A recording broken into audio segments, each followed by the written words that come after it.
Hi there. This video is the 10th of a series dedicated to my book Blockchain plus Antitrust, the Decentralization Formula. You can access all the chapters following the link in the description. Today, I'd like to address an issue that will become increasingly important over the next few years. What is blockchain power? What does it mean and how to evaluate it? Let me recall that in the absence of market power, an economic entity cannot be found to be dominant. And if an entity is not dominant, then by definition, it cannot abuse a dominant position.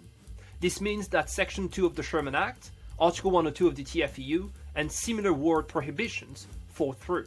So, what does market power mean, and how to measure it outside blockchain? First, you need to define the relevant market, which consists of a group of substitute products. That relevant market has two components, one material, the other one geographical. The material market concerns the type of products or services that the average consumer considers to be substitutable.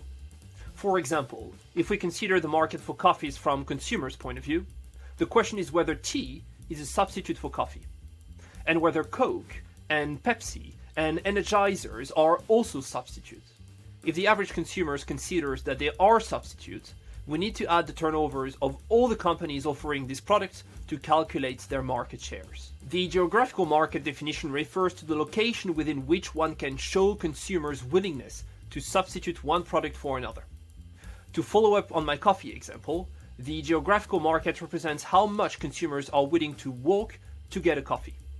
If the answer is 5 minutes, then all coffee shops within a 5-minute parameter are part of the same geographical market. Now, how does it transfer to blockchains? Let me start with the relevant market. In the third videos of this series, I introduced the differences between monocentric and platform blockchains. Monocentric blockchains can be used for only one application. The material market is then quite easy to define, but of course, platform blockchains are more challenging. I suggest we analyze which type of applications is at the core of the blockchain survival strategy and take it into consideration. See the 7th video for more explanation on that.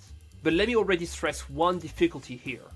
Are blockchain applications competing with centralized applications? Are they substitutes? The answer to this question depends on the type of product or service, and more specifically, the importance that blockchain characteristics can have. When trust is central in adopting a service, blockchain applications are not substitutable to centralized ones. To be concrete, several blockchains are used to document the supply chain of diamonds. Their immutability provides users with a special trust. It means that they do not compete with similar services run outside blockchain. And here, as a quick note, the geographical market follows the type of application. I don't believe it raises specific difficulties. Okay, now that we have seen how to define the relevant market, let us move on to the analysis of market power. The logic consists in comparing all the market players in that relevant market. And here, antitrust agencies typically use market shares as a proxy, or at least as a starting point. Of course, market shares are not always sufficient, but the analysis starts from here. This is where it gets tricky when it comes to blockchain. One could calculate blockchain market shares by comparing the values of each blockchain tokens. All these tokens have correspondence in US dollar. It seems convenient, but as you know, their value fluctuate quite a lot. It could lead to considering one blockchain as dominant one day and non-dominant the next. So, agencies could calculate an average over the yearly value of a token, similarly to what they do when converting foreign currencies. But here, ignoring strong fluctuation would lead to ignoring market reality. A blockchain whose value fluctuates daily does not act as a company in a stable dominant position. So, we need another way to measure market power. Shall we take the size of blockchains into account? Why not? Here, we could consider the number of users, or wallets, or the number of transactions.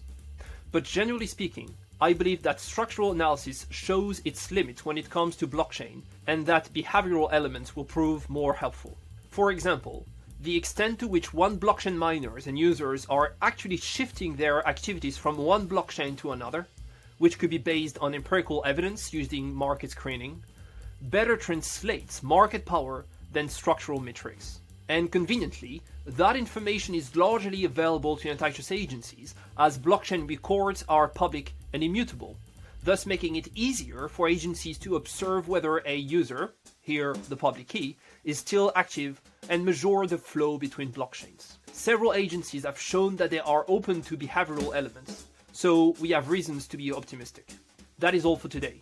Thank you very much for listening, take care of yourself, and if you can, someone else too. Cheers.